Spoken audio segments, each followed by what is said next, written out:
مسند احمد بن حنبل کی حدیث ہے اور بہت کمال کی آج روایت ہم پڑھنے جا رہے ہیں۔ 8500 اس کا نمبر ہے۔ ہماری 8500 حدیثیں آج مکمل ہو جائیں گی الحمدللہ۔ اس حدیث سے پہلے ایک بات بڑی اہم ہے۔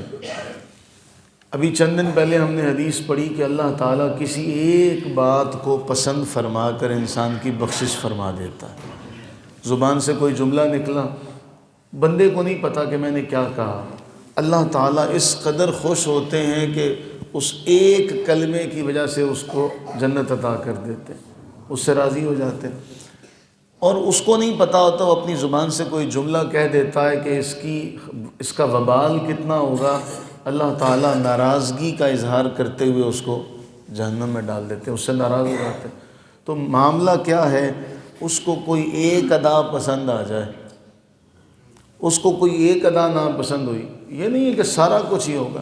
بھائی آپ بھی جاتے ہیں، جب منڈی میں سودا کرتے ہیں تو پوری ڈھیری کا سودا ہوتا ہے، ایک ایک چیز کو تو نہیں کھول کر دیکھا جاتا۔ تو اللہ تعالیٰ جل وعلا بھی کسی ایک بات سے خوش ہو جائے تو انسان کا بیڑا پار ہے۔ اس لیے علماء نے یہ سبق دیا کہ کسی بھی نیکی کو کمتر نہیں سمجھنا چاہیے، اور کہ بھئی یہ کمتر ہے، پتہ نہیں چھوٹی نیکی ہے چھوڑ دیں، اور کسی گناہ کو ہلکا نہیں سمجھنا چاہیے۔ ہر گناہ جو ہے وہ اللہ تعالیٰ کے حضور ہو سکتا ہے ہماری بالکل اگلی ساری زندگی کی بربادی کا ذریعہ بن جائے۔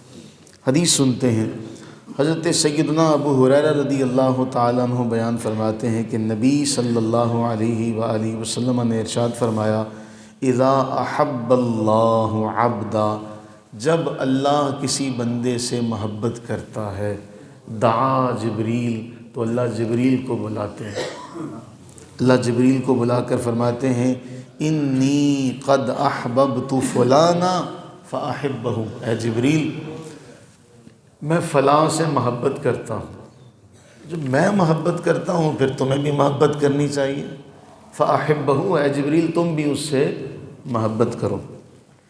تو حضرت جبریل علیہ السلام فیحبہ، اس سے محبت کرنے لگ جاتے ہیں۔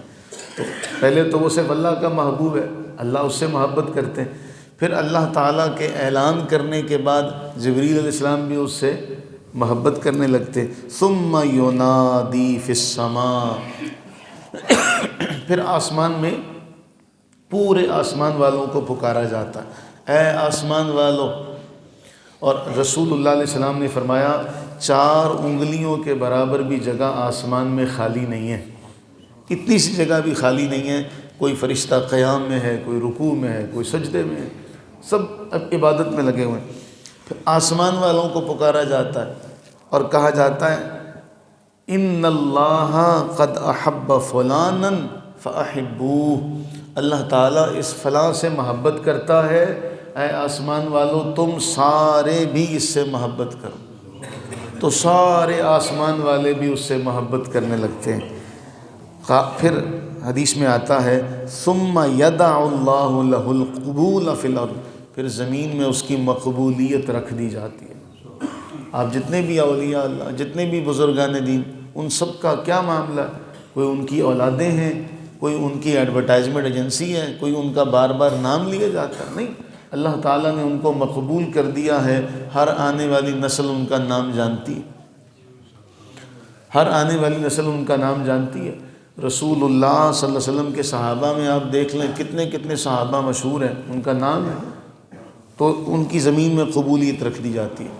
اس کے بعد فرمایا فَإِذَا أَبْغَضَ، اور اللہ تعالیٰ کسی کو جب ناپسند کرے، جبریل کو بلا کر کہا جاتا ہے کہ میں اسے پسند نہیں کرتا، تو تم بھی اسے پسند نہیں کرنا۔ پھر اسی طرح ہوتا ہے، سارے آسمان والوں کو کہا جاتا ہے اس کو اللہ تعالیٰ پسند نہیں کرتے، لہذا تم میں سے بھی کوئی اس کو پسند، پھر زمین میں بھی لوگوں کے دلوں میں اس کا بغض ڈال دیا جاتا ہے۔ پتہ نہیں آپ دیکھتے ہیں کہ یار فلاں آدمی کو تو ہم ملے بھی نہیں ہیں، فلاں آدمی کو ہم جانتے بھی نہیں، لیکن اس کے بارے میں ہمارے دل میں محبت نہیں ہے، بغض ہے ہمارے دل میں۔ تو یہ سارا کا سارا وہ معاملہ ہے، یہ اللہ تعالیٰ کے پسند کرنے کا معاملہ ہے، کسی بھی بات پر اللہ تعالیٰ پسند فرما لے۔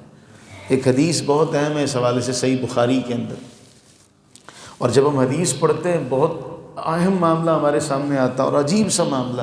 ایک صحابی ہیں، ان کا کام کیا ہے، وہ نبی صلی اللہ علیہ وسلم کی بارگاہ میں حاضر ہوتے ہیں اور دیکھتے کیا ہے، کبھی کوئی مسئلہ لے کے آ رہا ہے، کبھی کوئی پریشانی کی بات لے کر آ رہا ہے، کبھی کوئی ادھر سے آ رہا ہے، کوئی ادھر سے آ رہا ہے، اور اللہ کے نبی پریشان ہو جاتے.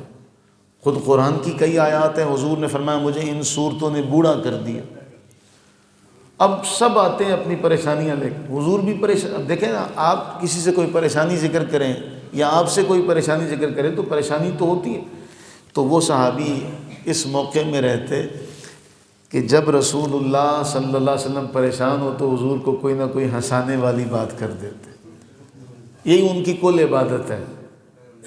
حضور کو کوئی لطیفہ سنا دیتے، حضور کی طبیعت تر و تازہ ہو جاتی ہے اس کی بات سن کے.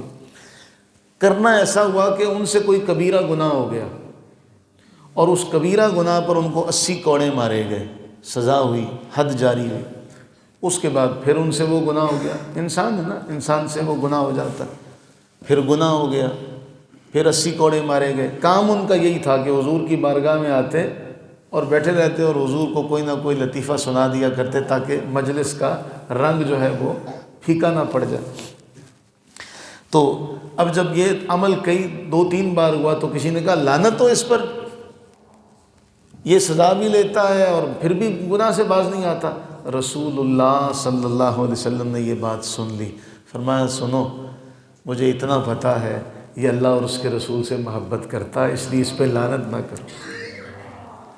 یہ اللہ اور اس کے رسول سے محبت کرتا ہے اس لیے اس پر لعنت نہ کرو. بھئی گناہ گار ہونا ایک الگ بات ہے، وہ گناہ اس سے ہو جاتا ہے، لیکن اس کا عمل کیا تھا، وہ حضور کو بیٹھ کے لطیفے سنایا کرتا تھا، خوش کیا کرتا تھا، حضور کی طبیعت کو بحال کرنے کے میں اپنا کردار ادا کرتا تھا. حضور اسی بات سے کہتے اچھا اب اس میں معاملہ بڑا اہم ہے. چلیں حضور سے تو محبت ہو گئی، اللہ کی تو وہ نافرمانی کر رہا ہے کہ ہر بار وہ حد والا کام کرتا ہے، پھر سزا اس کو ملتی ہے، پھر وہ کام کرتا ہے. مسئلہ یہ ہے کوئی ایک ادا اللہ کی بارگاہ میں ہماری پسند آ جائے تو ہماری بخشش کا ذریعہ بن جائے گی، اور کوئی ایک بات ہماری اس کی بارگاہ میں اس کے مقام اور مرتبے سے جو پسندیدگی کا مقام ہے اس سے نیچے آئی تو پھر ساری پچھلی کیے کرائے پر پانی پھر جائے گا. صحیح بخاری کی وہ حدیث بھی ہم نے پڑھی ہے کہ ایک آدمی میدان جنگ میں ہے، سب سے افضل کام ہے جہاد کرنا، کفار کو قتل کیے جا رہا ہے، لوگ حیران ہیں، اتنا بہادر. اللہ کے نبی علیہ السلام کے پاس آتے ہیں، عرض کرتے ہیں جی فلاں آدمی تو بڑی بہادری سے کافروں کو مار رہا ہے. فرمایا خبردار وہ جہنمی ہے، خبردار وہ جہنمی ہے، دوزخی ہے. وہ صحابی جو آئے تھے نا وہ بڑا پریشان ہو گئے کہ اگر یہ بندہ دوزخی ہے تو پھر ہم تو کچھ بھی نہیں کر رہے. اور پھر ہوا کیا کہ اس کو کوئی چوٹ لگی، وہ میدان جنگ سے ایک سائڈ پر گیا، تلوار سیدھی رکھی اور خود کو تلوار پر گرا کر خودکشی کر لی. اب یہ صحابی دوڑتے ہوئے حضور کی بارگاہ میں آئے، یا رسول اللہ آپ نے سچ فرمایا تھا. تو کوئی ایک ادا اس کو پسند آ جائے تو ہمارا بیڑا پار، کوئی ایک ادا اس کی بارگاہ میں ایسی ہم سے ہو گئی جو اس کو پسند نہ ہوئی تو ہماری اگلی ساری زندگی خراب. تو دعا یہ کرنی چاہیے کہ باری تعالی ہم سے بھولے سے بھی کوئی ایسا کام نہ ہو جس سے تو ناراض ہو جائے، ہم سے بھول میں بھی ایسی ہی بات ہو جس سے تو راضی ہو، کہ ہمیں پتہ ہی نہ چلے اور تو ہم سے راضی ہو جائے. اللہ تعالی ہم سب کو اپنی زبانوں کی، اپنی نظروں کی، اپنی سماعتوں کی حفاظت کرنے کی توفیق عطا فرمائے اور انہیں ہمیشہ خیر کے کاموں میں استعمال کرنا نصیب فرمائے. اللہم صلی